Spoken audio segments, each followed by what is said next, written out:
Weeks passed since Alara's disappearance, and the village of Hallostead sank deeper into fear. The fog no longer rolled in just at night. It lingered through the day, clinging to the walls of homes, creeping into windows like a living thing. But something else began to happen. Those who had been closest to Ilara started having dreams, vivid, twisted dreams of ancient places and forgotten gods, of ceremonies in blood-red moonlight where time itself seemed to fracture.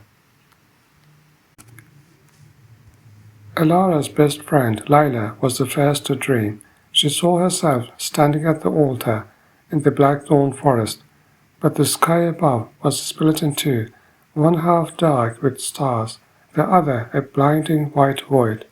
The land around her shifted unnaturally, as if time itself was slipping, scenes of different eras flashing by like a broken reel of film. Villages she had known as children appeared, suddenly old and withered, then young again. The voices, those same whispers, spoke her name, softly at first, then louder, more urgent. One night the dream changed. Lila was not alone at the altar. Alara was there, standing on the other side, her face pale and hollow, her eyes sunken as though she hadn't slept in a century. "They've shown me," she whispered in a voice not her own, "the truth beyond time. It isn't linear. It never was." Alara's form flickered, as if caught between moments, young, then old, then young again. She reached out to Lila, but as their fingers touched, the scene shattered.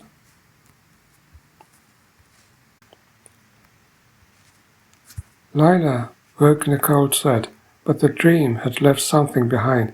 A symbol burned into her mind, a geometric shape that pulsed with wrongness, something not meant for human eyes. She felt it, knew it. It wasn't just a dream. Ilara had crossed some barrier, touched something ancient and powerful, something that didn't belong to this world, or even this dimension of time. The dreams spread. Other villagers saw the same place, the same altar, and always, always the figure in black, faceless but watchful. Some began sleepwalking toward the forest in the middle of the night, drawn by forces they couldn't explain. Others disappeared entirely, leaving behind only their half-mad scribblings of strange symbols and phrases that made no sense, except for one word, which kept appearing again and again: Carthel. The village elders had once dismissed the old legends as nothing more than superstition, grew fearful. They knew Carthel, an ancient name from the forbidden texts, tied to beings older than time, whose very presence warped reality.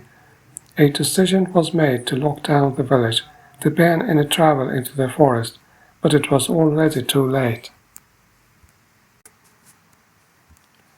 Lila, consumed by the dreams, knew she had to find the truth. In the dead of the night, she gathered what little courage she had left and ventured into the Blackthorn forest. The fog twisted around her. The deeper she went, the more time itself seemed to distort. The trees shifted between seasons, bare in one step, blooming in the next. She saw glimpses of the village's past, of events long buried by history. She felt as though she was walking through centuries with each breath. At the altar, the air was thick with her presence, as if reality itself was unraveling. The figure in the black was waiting for her, but this time Lila wasn't afraid. The whispers filled her ears, louder now, telling her secrets, revealing the layers of time, how every moment bled into the next. Past, present, and future were mere illusions. The figure stepped forward, lowering its hood, revealing not a void, but Ilara, no longer the girl she had known, but something more, something beyond.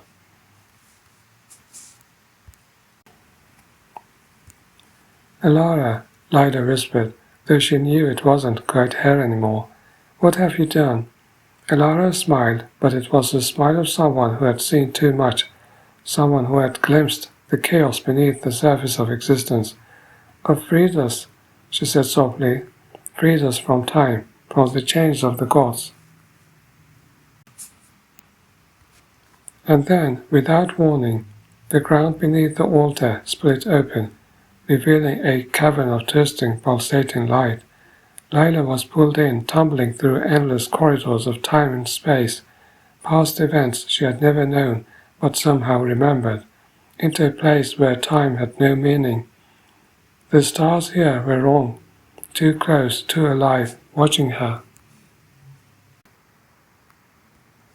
She landed in a chamber, impossibly large, with walls covered in symbols she had only seen in dreams.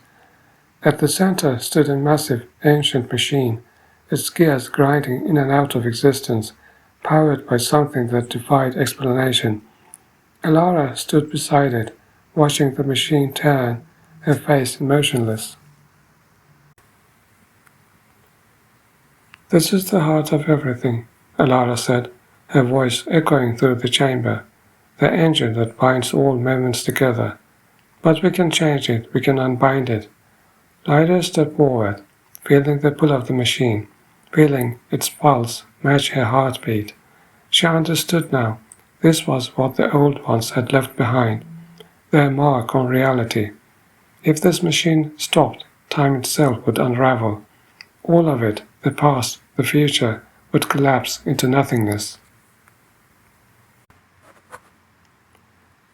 But before Lila could decide, before she could act, Elara's hand touched the machine, and everything stopped.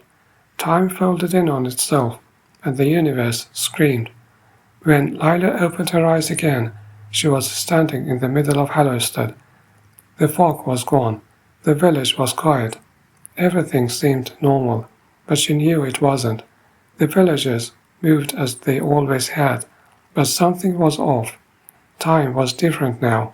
Reality had shifted, and in the distance